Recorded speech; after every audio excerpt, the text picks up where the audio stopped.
It's another edition of Time About the Movies, and today we're taking a look at the movies of March 30th, 2001. We got 4 movies to look at today, so let's just jump right on into it. And we'll start off with the biggest new release of the weekend, and that is Robert Rodriguez's Spy Kids. Mommy's mimicking me! Mommy's mimicking me! They're 2 ordinary kids, except for one thing. Your parents are international spies. Something's gone wrong. My parents can't be spies! They're not cool enough! That's cool. Now, they're on a mission to rescue their parents and stop an evil genius. Oh. Spy Kids, rated PG, in theaters by... So the story of this is that you have 2 parents, Gregorio and Ingrid, played by Antonio Banderas and Carla Gugino, who are the 2 greatest secret agents the world has ever known. Masters of disguise, mavens of invention, able to stop wars before they even start. And working for separate countries, they are sent to eliminate their most dangerous enemy, and that is each other. But in an exotic corner of the world where they finally come face to face, they fall in love instead and embark on the most dangerous mission they've ever had to face, and that is raising a family. 9 years later, after they've retired, they've exchanged their adventures of espionage for parenthood, and then they're called back into action when their former colleagues, the world's most formidable spies, start disappearing one by one. The Cortezes are forced to take on this techno wizard played by Alan Cumming and his evil egg-headed sidekick, literally named Minion. But when the unthinkable happens and they too disappear, unfortunately there are only 2 people that can save them, and that's their kids, played by Alexa Vega and Daryl Sabara. You know, Spy Kids is a very interesting movie, to say the least. On the one hand, it looks really silly, it looks really childish, but that's kind of the charm of this movie. I mean, take for example a movie like C Spot Run, which we talked about beforehand. That's a movie that clearly had no idea what the hell they were trying to accomplish, and they thought they had something special, and they just had something really, really stupid, and only knew that they were going to make their money back because they had the Harry Potter trailer attached to it.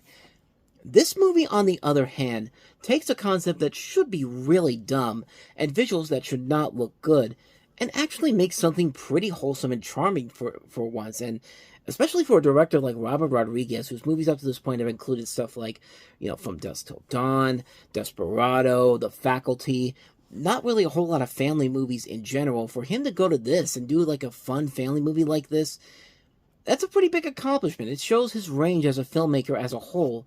And it really shows when you have a really good cast that's fully committed to this. Alexa Vega and Daryl Sabara work very well as the 2 kids. Antonio Banderas and Carla Gugino are a lot of fun as the parents.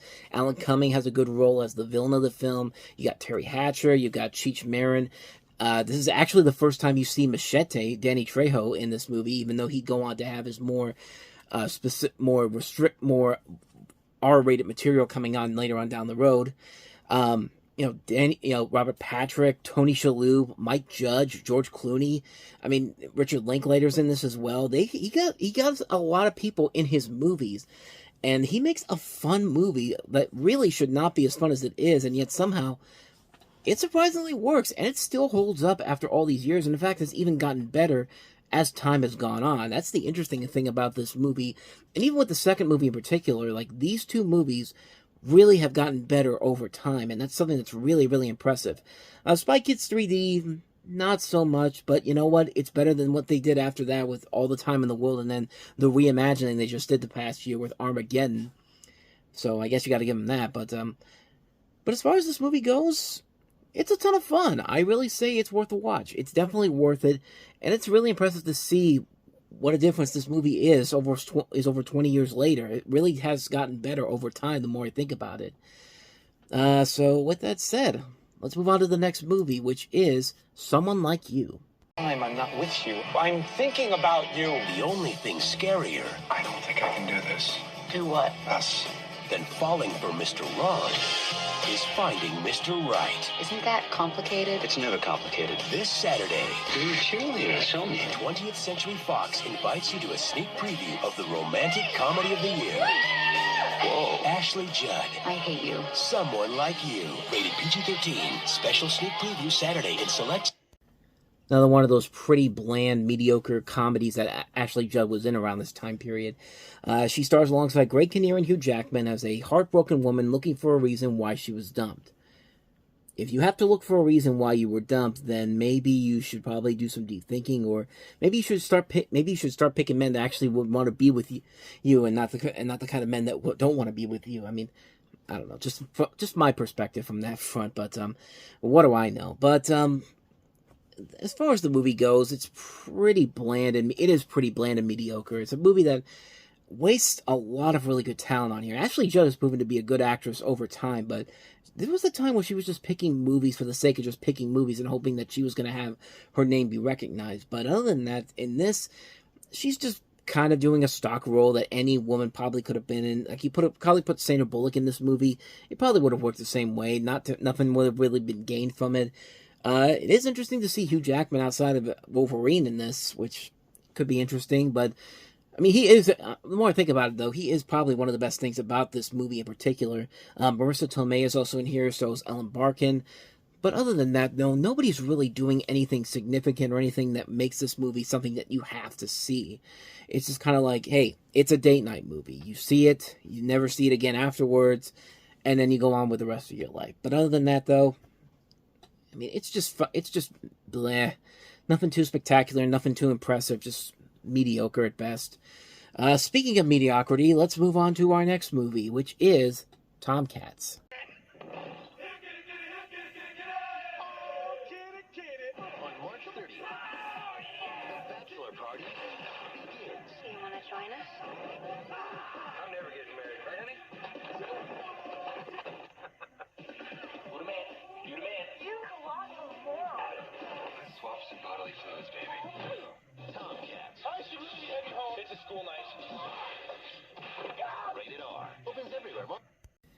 Behold another one of those comedies that tries to sell the prepubescent teens of the time a movie where it's going to be nothing but sexy women, and it's going to be like the next great American Pie movie, and it's just not. Like, and once again, I was suckered into that. I was 12 years old when this came out. I knew my parents were not going to let me go see this movie, so the minute it went to a video store that I could rent, I picked it up, and when I finally saw it, you could tell how let down I was. This is a movie that literally is promising you all the sex in the world, and it doesn't give you anything of noteworthiness to it whatsoever.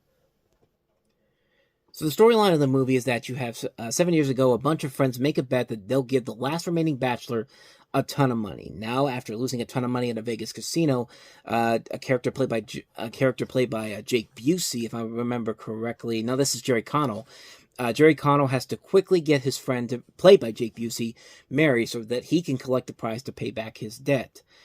And, of course, hilarity ensues. You have Shannon Elizabeth, who plays the love interest in this. You see Jamie Presley in there, Horatio Sands, Bernie Casey is in this as well, David Ogden Stiers.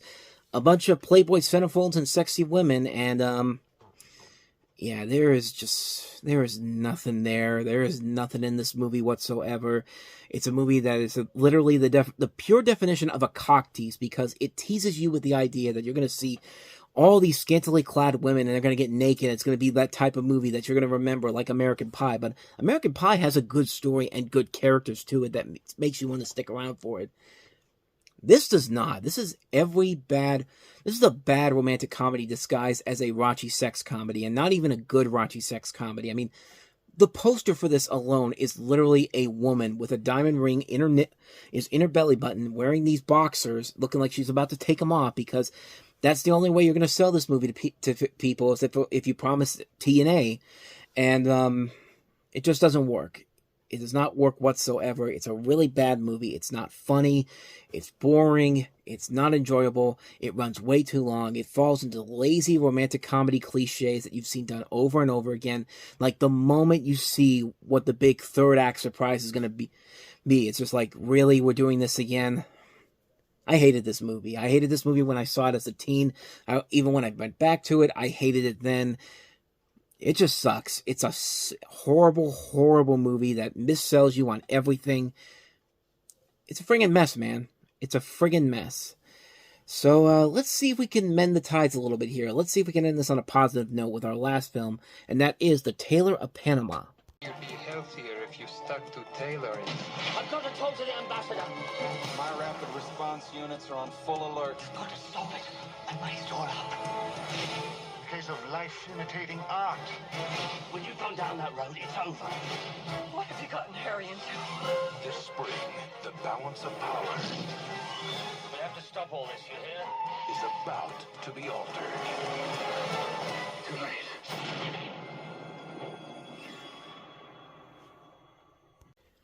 So this is a John Borman-directed spy thriller with Jeffrey Rush playing the title character, who's a former convict turned tailor who is strong-armed by a more MI6 agent, played by Pierce Brosnan, into spying on the Panamanian government.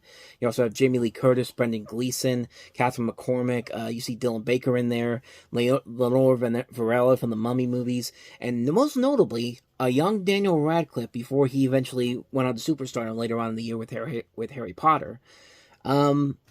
And this is not a bad movie. This is actually a pretty interesting and very well-made spy film. It's a smart, dark, satirical movie that has a lot of thrills to it. The direction is very good. This is probably the last film I think John Borman did before he eventually retired from filmmaking. I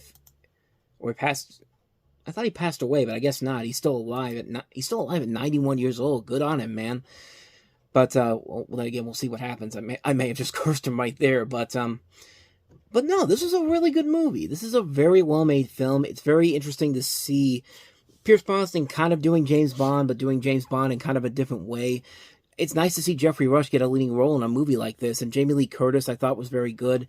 I thought the visuals overall were top-notch. I think it is a very solid, well-made film on so many levels, and it's a very underrated movie. I definitely would say definitely check it out if you haven't seen it, because it is definitely worth the watch. Very underrated film, The Tailor of Panama. So with that said, we wrap up another episode of Time About the Movies. We'll jump into April on the next episode by taking a look at Morgan Freeman once again returning as Alex Cross in Along Came a Spider. We also have Blow with Johnny Depp and Penelope Cruz. The third and final film released by Warner Brothers in the Pokemon series, Pokemon 3 the movie, Spell of the Unknown, and also Christina Applegate and John Reno in the remake of the British comedy Just Visiting.